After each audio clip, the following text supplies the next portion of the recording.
우리 춘천은 인라인을 타는 그 성인들 숫자가 원체 작다 보니까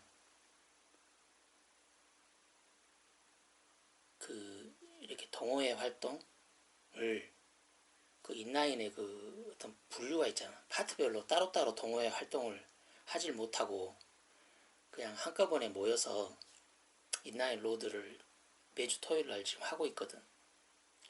그러니까 한 3년, 2년 전, 2년 전만 해도 그 레이싱 인라인은 레이싱 인라인들대로 모임을 이렇게 갖고 또 슬라럼은 슬라럼 모임을 이렇게 함께 따로따로 이렇게 모임을 가졌었거든. 근데 이제 원체 숫자가 적다 보니까 따로따로 하는 건 의미가 없어서 그냥 다 합쳐서 이게 자전거 도로나 또는 차량 통행이 좀 뜸한 그런 지방 도로들, 그런 도로를 이렇게 달리는 인라인 로드를 함께 활동하고 있거든. 이제 그렇게 하다 보니까 나 같은 경우에는 뭐 슬라럼이나 FSK 이 프리스타일 쪽 성향인데 그 스피드나 레이싱 쪽 사람들을 이렇게 접할 수 있는 기회가 생기더라고. 그리고 그렇게 레이싱을 하는 사람들이 또 가끔가다 나한테 또 권하기도 해. 레이싱 부츠를 사가지고 레이싱도 한번 타보라고. 재밌을 거라고. 근데 내가 그 레이싱 부츠를 신고 이렇게 달리는 사람들을 보면서 좀 느꼈던 거 한 두 가지 정도를 한번 이야기해보자고. 그러니까 내가 레이싱이나 스피드 인라인 쪽으로 넘어가는 걸 주저주저 하는 두 가지 이유가 있거든. 첫째는 뭐냐면 돈이 많이 들어가. 그러니까 내가 인라인이라고 하는 스포츠, 인라인이라고 하는 취미생활을 좋아하는 이유 중에 하나가 돈이 안 들어가는 저렴한 운동이어서 내가 좋아하거든. 슬라럼이나 그런 프리스타일 FSK 쪽은 정말 돈이 안 들어가. 그 인라인 그 부츠 그 세트 있잖아. 그 인라인 신발이 가격이 뭐 20만원, 30만원 뭐 그 정도 선이야. 특별히 뭐 초급자용, 뭐 중급자용, 고급자용 이런 구분도 애매해. 그 우리 쪽은. 이런 슬라럼이나 FSK 쪽은 그냥 가격이 되게 저렴하고 특별하게 돈이 안 들어가거든.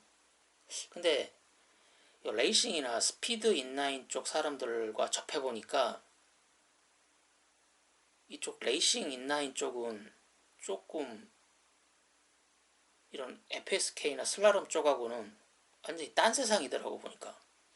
예를 들면 레이싱 인라인에 입문을 하게 되면 그 기성 부츠를 사거든. 가격은 50만원, 60만원 정도로 시작하는 것 같아. 그 이하에 있는 제품들은 너무 품질이 안 좋아서 발이 많이 아픈가 봐. 그래서 50만원, 60만원 정도로 시작을 해.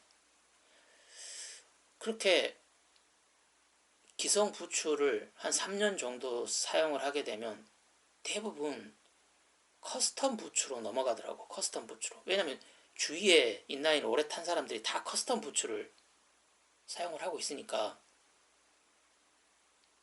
그냥 어쩔 수 없이 넘어가는 것 같아. 올해도 보니까 우리 그 동호회 사람 중에 2명이나 그 부츠를 커스텀 부츠로 이렇게 바꿨거든. 한 사람은 그 부츠, 순수하게 부츠, 그 뭐 프레임이라든지 베어링, 휠 이건 다 빼고 신발, 그 부츠만 이게 사는데 100만 원을 쓰더라고. 그리고 나머지 한 사람은 130만 원을 쓰더라고. 부츠, 순수하게 부츠에만 130만 원을 태운 거야. 그리고 그 부츠를 이렇게 제작하려면 수도권에 있는 업체에 가가지고 이 발을 자기 발을 이 석고 붕대로 본을 떠야 된다고 하더라고.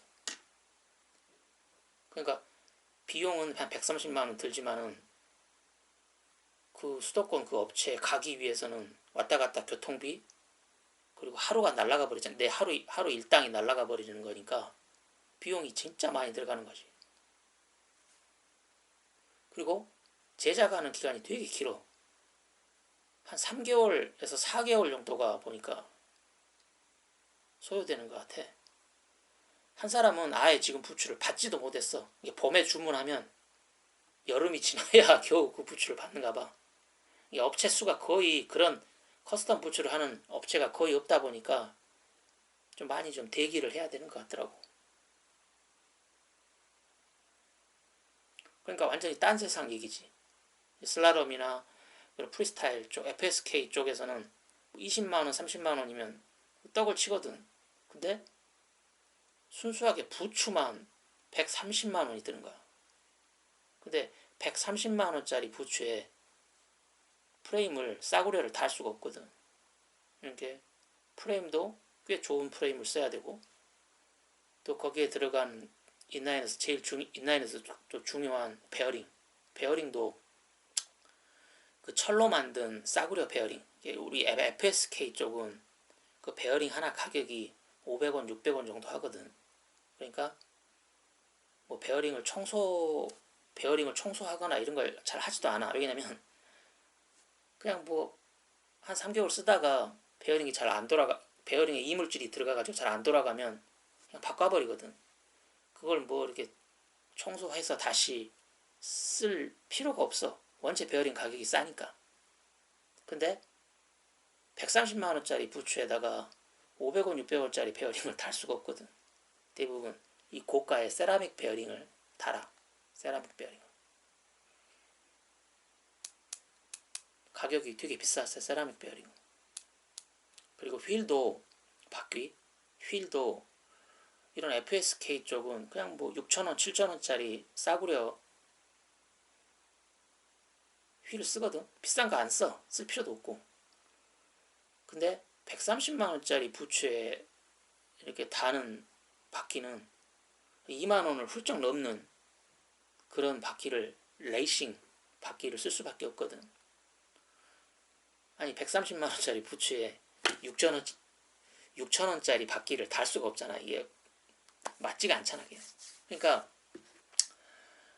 왼쪽에 바퀴 4개, 오른쪽에 바퀴 4개니까 8개잖아.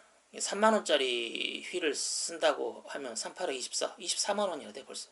거의 FSK 전체 그 인라인 가격하고 맞먹어버리잖아. 그러니까 내가 인라인이라고 하는 레포츠를 좋아하는 이유 중에 하나가 돈이 안 들어가서 나는 참 좋다라고 나는 생각했는데, 인라인 중에 레이싱 인라인, 스피드 인라인 쪽은 그 말이 성립이 안 돼. 돈이 되게 많이 들어가. 레이싱 인라인 쪽은. 그게 내가 레이싱 쪽으로 내가 발을 들여놓는 걸 주저주저하게 만드는 첫 번째 이유고, 두 번째 이유가 훨씬 더 커. 이유가 뭐냐면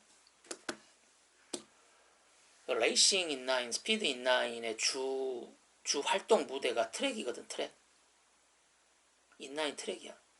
바닥이 민질민질한 그 인라인 트랙. 그리고 시계 반대 방향으로 계속 도는, 한쪽 방향으로 계속 도는 트랙이 레이싱 인라인의 주 무대야. 근데 여기서 문제가 뭐냐면 시계 반대 방향으로만 돌거든. 가만히 한번 생각을 해봐. 내가 레이싱 인라인을 직접 경험은 안 해봤지만 내가 슬라롬 부츠나 FSK 부츠를 신고 그 트랙을 나도 뱅글뱅글 돌아봤거든. 돌면서 드는 생각이, 아 이거 진짜 병신 같은 짓이다 라는 생각이 절로절로 들더라고. 뭐냐면 그 200m 뭐 정도 되는 그 트랙을 이렇게 반시계 방향으로 돌게 되면 내 몸이 왼쪽으로 이렇게 기울게 되거든. 내 몸을 왼쪽으로 기울여야지 이게 회전을 할 수가 있거든.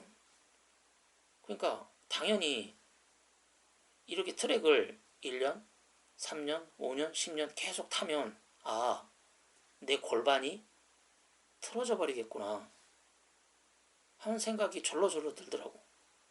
그리고 내 오른쪽 다리가 내 왼쪽 다리보다 더 길어지겠다 생각이 들어. 이건 내가 확신하는데 레이싱 인라인 10년 이상 탄 사람들 바닥에 배 깔고 눕게 한 다음에 발 길이 발 뒤꿈치로 발 길이를 재보면 100% 오른발이 길 거야. 자세가 그 자세야 딱. 그 왼쪽 골반은 완전히 위축되게 만들고 긴장되게 위축되게 만들고 오른쪽 다리로 이렇게 밀어내는 구조라 이건 딱 그 트랙을 한 10번 정도만 돌아보면 금방 알 수 있어. 아, 내 골반이 틀어지겠다. 내 왼발과 오른발의 길이가 달라지겠다 하는 걸 이렇게 바로 알 수가 있거든. 그러니까 선수들은 그게 업이니까 몸이 좀 망가져도 그걸로 먹고 살아야 되니까 뭐 그렇다고 쳐. 근데 일반 동호인들은 선수가 아니거든. 일반 동호인이 운동을 하는 이유는 건강해지려고 운동을 하는 거지. 멀쩡하게 균형이 잘 잡힌 내 몸을 이게 틀어버리려고 내 몸을 망가뜨리려고 운동하지는 않거든. 근데 이 레이싱 인라인은 내가 왜 병신 같다고 이야기하냐면 그 트랙을 계속 돌면 돌수록 내 몸은 왼쪽으로 기우뚱하게 틀어지게 돼 있다고. 이 골반이 틀어지면 다리 길이가 달라지고 다리 길이가 달라지면 이 척추가 중심을 잡기 위해서 기우뚱해진다고.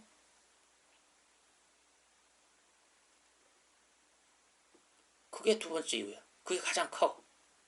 내가 레이싱이나 스피드 인라인으로 한번 해볼까 하다가 아이씨 하지 말자라고 생각하는 가장 큰 이유가 이거야. 레이싱 인라인의 주 운동 무대가 트랙인데 그 트랙이 시계 반대 방향으로만 돌고 있다는 거야. 근데 이건 좀 이해가 안 돼. 이 문제는 간단하게 해결할 수 있거든. 그 레이싱 인라인의 그 트랙을 도는 경기의 규칙을 딱 한 가지만 바꾸면 돼. 시계 방향으로 1000m를 돌고 반시계 방향에 1000m를 돌아서 그 평균값으로 1등, 2등, 3등을 이렇게 가르면 되거든. 이 트랙을 시계 방향, 반시계 방향 모두 돌게 해서 그 평균값을 내버리면 되는 그 규칙 하나만 바꾸면 되거든. 그러면 골반이 틀어질 이유가 없지. 경기 규칙이 만약에 시계 방향, 반시계 방향 모두 돌게 한다면 그 레이싱, 스피드 인라인을 신고 운동하는 사람들이 반시계 방향으로만 죽으라고 돌 이유가 없거든. 반시계 방향으로 돌다가 우리 좀 이제 시계 방향으로 한번 더 돌아보죠 라고 해서 또 거기 있는 사람들이 시계 방향으로 또 돌면 되거든. 양쪽을 다 돌아야 그 경기에 유리하니까.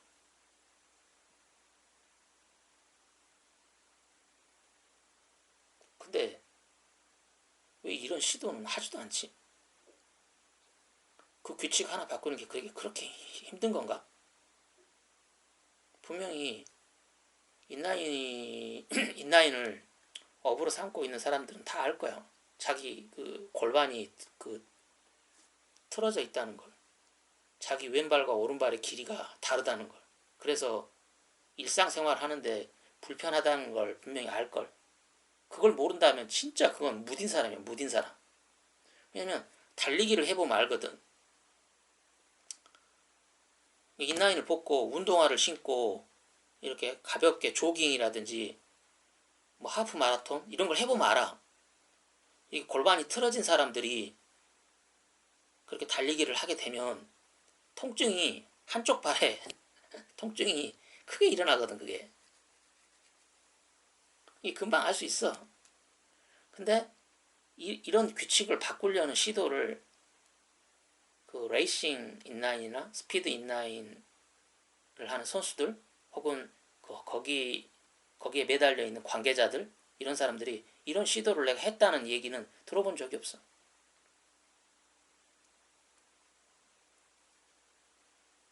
진짜 멍청한 것 같아. 멍청해.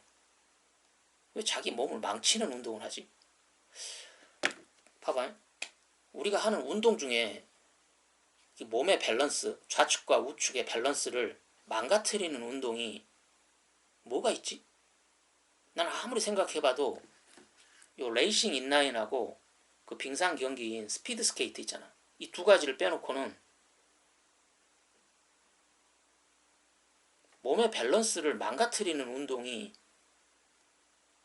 없다고 생각해. 우리가 하는 모든 운동들은 이렇게 틀어져 있는 밸런스를 이렇게 맞춰주는 운동이야. 좌측과 우측이 밸런스가 맞아야 제대로 경기력을 발휘하도록 그 운동 규칙을 다 그렇게 만든다고. 근데 유일하게 스피드 스케이트하고 레이싱 인라인만 유일하게 멀쩡하게 밸런스가 잡혀있는 몸을 왼쪽으로 기우뚱하게 틀어져야지, 골반이 틀어져야지, 또는 왼발과 오른발의 길이가 달라져야지 경기력이 제대로 나오는 아주 병신같은 유일한 운동인 것 같아. 이게 레이싱 인라인은 스피드 스케이트를 본따서 만든 거라 어찌 보면 좀 억울해. 죄가 없을지도 몰라. 원제는 이 스피드 스케이트에 있어. 스피드 스케이트를 지상 운동으로 바꿔놓은 게 레이싱 인라인이거든. 이 두 개 빼놓고는 올림픽에서 정식 종목으로 채택된 종목 중에 좌우 밸런스가 맞지 않는 걸 추구하는 운동은 없는 것 같아. 아무리 봐도. 수영? 좌우 밸런스가 맞아야 돼. 달리기? 당연히 좌우 밸런스가 맞아야지. 겨울에 하는 뭐 스키? 스키도 좌우 밸런스가 맞아야 돼. 자전거? 자전거도 좌우 밸런스가 맞아야 돼. 뭐가 있어? 좌우 밸런스가 안 맞아야지 경기력이 향상되는 운동이. 뭐가 있을까?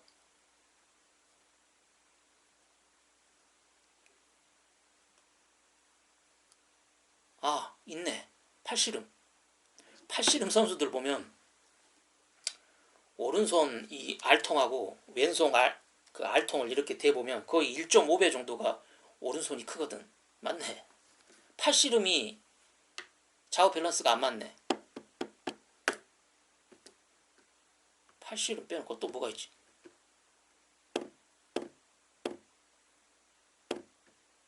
없어.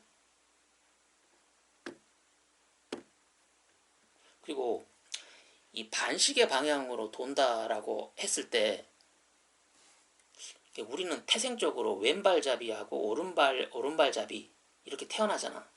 그래서 대부분 오른발잡이들이 숫자가 좀 많긴 하지. 오른발잡이로 태어나고 왼발잡이로 태어나거든. 나 같은 경우는 왼발잡이 성향이야. 제기를 찰 때도 왼발이 편해 나는. 그래서 나는 왼발잡이 성향인가 봐. 근데 이 레이싱 인라인, 이게 시계 반대 방향으로 도는 이 운동은 오른발잡이한테 유리한 운동이야. 왼발잡이한테 진짜 불리해 이게. 시계 방향으로 도는 운동이라면 왼발잡이한테 유리하겠지. 가만히 한 생각을 해봐. 시계 반대 방향으로 돌 때 왼발은 되게 위축돼 있거든. 그리고 오른발이 주축이 돼서 그 회전을 하니까. 그러니까 어찌 보면 이건 왼발잡이를 차별하는 운동이야. 그러면 또 이렇게 생각하겠지. 그 왼발잡이 오른발잡이 그 차이가 얼마나 난다고 그런 얘기를 하냐라고 말할 수도 있지만, 이 트랙을 도는 이 경기에서 1등과 2등의 그 격차는 0.1초도 차이가 안 나거든. 그 0.02, 0.03 이 차이로 금메달과 은메달이 결정이 나. 그러니까 왼발잡이들이 아무리 죽기 살기로 연습을 해봐야 그 오른발잡이들을 넘어설 수가 없어. 왜냐면 그 차이가 0.1초도 안 되는 아주 작은 미세한 차이로 이 금메달과 은메달이 결정이 나는데, 왼발잡이가 아무리 열심히 연습한다 해도 오른발잡이를 무슨 수로 이기냐고. 그러니까 이 레이싱 인라인이라는 경기는, 트랙에서 하는 경기는 굉장히 차별적인 운동이야. 왼발잡이를 배제시키려고 하는 아주 차별적인 운동인 것 같아. 가만히 생각해봐. 그 0.01초, 0.02초 사이로 승패가 가늠나는 운동인데 경기 규칙을 오른발잡이가 유리하도록 만들어 놓고 그 왼발잡이들은 어쩌라는 거야? 태생적으로 왼발로 태어났는데 어쩌라는 거야 도대체? 극복할 수가 없지. 좀 이게 레이싱 인라인이라고 하는 이 경기 자체는 진짜 문제가 많은 것 같아. 근데 해결책은 너무나 간단해. 시계 방향, 반시계 방향 함께 돌면 돼. 그래서 평균값을 내면 되잖아. 그럼 왼발잡이도 거기 경기에 참여할 수 있지. 왜냐면 시계 방향 쪽에서는 강점이 있으니까. 그럼 아무 문제 없잖아. 근데 이 간단한 걸 안 해. 왜 안 하겠어? 내 생각에는 레이싱 인라인을 하고 있는 선수들, 관계자들이 다 멍청하거나 되게 게으른 것 같아.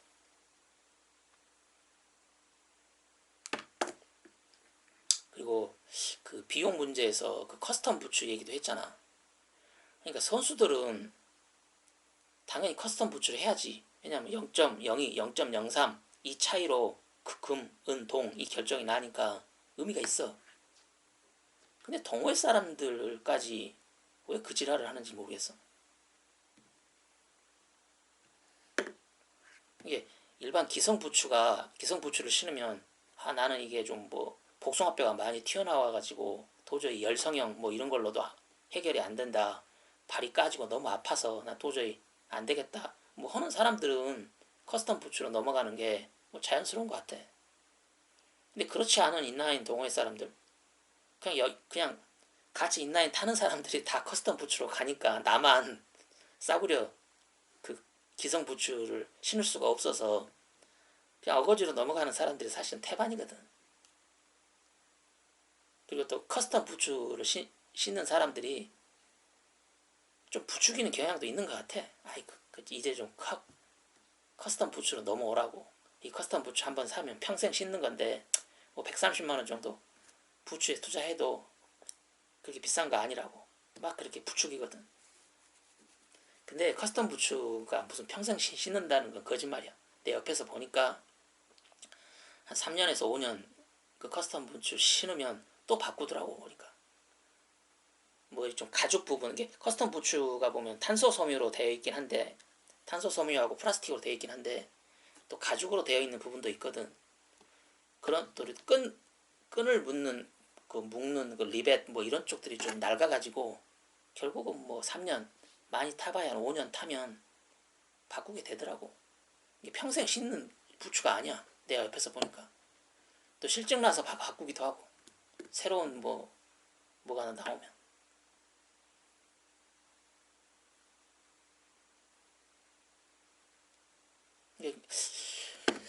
그 레이싱 인라인 타는 사람들하고 같이 이렇게 동호회 활동을 하다 보니까 그 레이싱 부츠가 갖고 있는 그 모습들이 좀 내 눈에 좀 보이더라고. 그러면서 드는 생각이, 나는 레이싱 부츠로 그 레이싱 인라인으로는 안 넘어가야 되겠다 하는 생각이 들더라고. 지금 FSK 방식이 인라인 로드 하기에는 딱이거든 사실. 인라인 로드를 이렇게 레이싱 부츠를 신는 사람하고 나처럼 FSK 프리스타일용 부츠를 신는 사람이 같이 달린다고 했을 때 레이싱을 신고 있는 사람들이 압도적으로 빠를 것 같지만 실상은 그렇지 않거든. 그러니까 만약에 트랙에서 아무런 장애물도 없는 트랙에서 레이싱 인라인과 FSK 인라인이 함께 달리면 당연히 압도적으로 레이싱 인라인이 빠르지. 그리고 또 인라인 마라톤처럼 도로를 텅 비워놓고 인라인 마라톤 할 때는 그 도로에 자동차가 못 들어오게 텅 비워놓잖아. 그래서 장애물이 아예 없잖아. 그렇게 장애물이 아예 없을 때는 당연히 레이싱 인라인이 FSK 인라인보다 압도적으로 빨라. 근데 우리가 동호회 활동을 인라인 로드를 떠나면 그렇게 텅 비어있는 길은 없거든. 일반 공도는 옆에 자동차들이 우리는 막 추월에 나가고 자동차하고 함께 달려야 돼. 그리고 일반 자전거 도로는 거기는 자전거가 주인이거든. 그래서 자전거하고도 함께 달려야 되고 산책하는 사람들 또는 킥보드를 타고 다니는 어린아이들 이런 장애물들이 진짜 많아. 그런 인라인 마라톤처럼 텅 비어있는 길이 아니거든. 그러니까 레이싱 인라인을 신고 있다 하더라도 그 사람들이 이 최고 속도를 못 내더라고, 무서워서. 왜냐면 이 급정거를 못 하거든. 레이싱 인라인은 이렇게 앞으로 직진하는 것에 올인한 그 신발이거든. 그래서 안정성이 매우 떨어지고 회전을 못해, 회전을. 그러니까 앞에 갑자기 킥보드 타는 어린아이가 확 튀어 들어왔을 때 우리 FSK들은 몸을 이렇게 회전시켜버리거든. 왜냐면 프레임이 짧으니까 몸을 딱 회전시키면서 그 상황을 모면할 수가 있는데 레이싱 인라인들은 그걸 못하더라고 보니까. 몸을 회전시켜서 급브레이크를 못 잡아. 그러니까 제대로 된 속도를 낼 수가 없어. 그러니까 그 레이싱을 신고 있는 사람들하고 FSK를 신고 있는 사람하고 함께 달려도 그렇게 속도 차이가 나질 않아. 우리 FSK를 신는 사람들은 내가 낼 수 있는 최고 속도를 내면서 달리는 거고, 레이싱 인라인을 신고 있는 사람들은 자신이 낼 수 있는 속도의 뭐 70%, 60% 정도밖에 속도를 못 내. 왜냐하면 멈출 수가 없으니까. 급브레이크를 못 잡으니까. 그리고 도로 자체가 트랙처럼 매끈하지가 않거든. 막 잔돌들이 막 있고, 홀도 있고, 점프를 해야 될 때도 있고, 계단도 있고, 되게 그 장애물들이 많거든. 그러니까 속도를 낼래야 낼 수가 없는 거야. 그러니까 레이싱 인라인하고 함께 달린다고 해서 속도 차이가 그렇게 많이 안 나. 그러니까 별 피로를 못 느끼는 거야. 만약에 그 사람들하고 달리는데 나만 이렇게 뒤처지면 아씨 나도 속도가 빠른 레이싱 인라인으로 넘어가야 되겠다 이런 필요가 느껴지겠는데 실제 달려보면 별 속도 차이가 안 나. 왜냐면 레이싱 인라인을 신고 있는 사람들은 속도를 못 내. 속도를 낼 수 있는 환경이 아니야. 우리나라 자전거 도로나 또는 뭐 차량 통행이 뜸한 그 공도라는 게 레이싱 인라인이 마음 놓고 속도를 낼 수 있는 곳이 아니거든. 그러다가는 큰일 나거든. 왜냐면 빠른 속도로 달리다가 장애물이나 뭐 이런 것에 제대로 대응을 못해서 낙차를 하게 되면 몇 달 동안은 인라인 못하는 수가 있거든.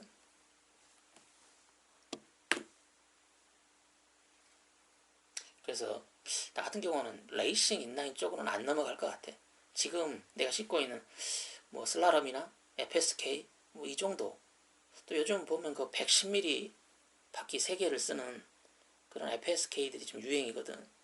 이게 로드에는 되게 좀 잘 어울리는 것 같아. 적당한 속도를 내고 또 안정감도 주고 또 급브레이크도 잘 잡을 수 있고 빠르게 멈출 수도 있고 특히 내르막 있잖아. 내르막 이렇게 인라인 로드를 하다 보면 내르막을 피할 수가 없거든. 내르막길을 이 레이싱 인라인을 신고 있는 사람들이 내르막에 대한 공포가 대단하더라고 보니까. 왜냐면 이 안정감이 떨어지는 데다가 별다른 이 제동 수단이 없어. 제동 수단이 레이싱 인라인이. 그래서 그 내르막길만 만나면 되게 좀 벌벌 떨더라고 보니까. 그런 면에서 보면 이 슬라럼이나 프리스타일 쪽 스케이트가 되게 자유롭거든. 그 내르막에 대한 그런 대응할 수 있는 기술들이 되게 무궁무진하거든. 이쪽은 이게 별로 두렵지가 않아. 그 내리막이라는 게. 그래서 인라인 로드를 탈 때는 레이싱 인라인이 큰 장점이 없어. 내가 볼 적에. 레이싱 인라인은 트랙이나 또는 인라인 마라톤처럼 텅 비어있는 길, 이런 길일 때나 그 본인들이 낼 수 있는 속도 30km, 시속 30km가 넘는 그런 속도들 있잖아. 그런 걸 낼 수 있는 거지. 인라인 로드처럼 일상적인 공간에서 인라인을 탈 때는 시속 30km, 그거 낼 수가 없어. 그랬다간 큰일 나거든. 그 장애물들이나 툭 튀어나오는 그런 사람들을 피할 방법이 없거든. 그렇게 빠른 속도로 달리다가 멈출 방법이 없거든. 그 레이싱 인라인은.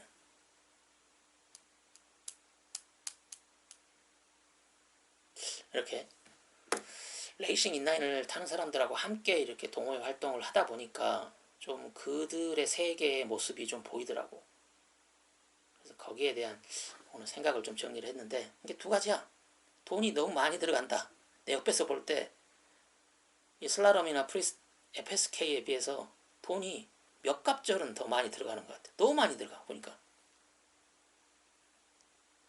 그리고 발도 되게 불편해 하더라고. 보니까 막 발이 까지고 막 발이 까지니까 막 발에다가 막 테이핑을 하고 막 난리가 아니야. 그 레이싱 인라인은 그 안에 그 이너 부츠라는 게 없거든. 우리 슬라롬이나 FSK는 그 안쪽에 푹신푹신한 이너 부츠가 있어서 뭐 두툼한 양말 신고 인라인을 타거든. 이게 발이 까지는 일은 별로 없어. 발도 별로 안 아파. 푹신푹신한 이너 부츠가 있으니까. 근데 레이싱 인라인은 그런 이너 부츠가 없더라고. 그 안쪽이 되게 딱딱해. 그러니까 막 발도 까지고 막 난리가 아니더라고. 그래서 발에다가 막 테이핑을 하더라고. 테이핑 하도 발이 까지니까. 그렇더라고. 그리고 이게 돈이 많이 드는 것하고 그 다음에 그 트랙을 도는 방식 진짜 마음에 안 들어. 왜 그 멍청하고 병신 같은 짓들을 계속 하고 있는지 모르겠어. 그 규칙 하나 바꾸는 게 그렇게 힘드나?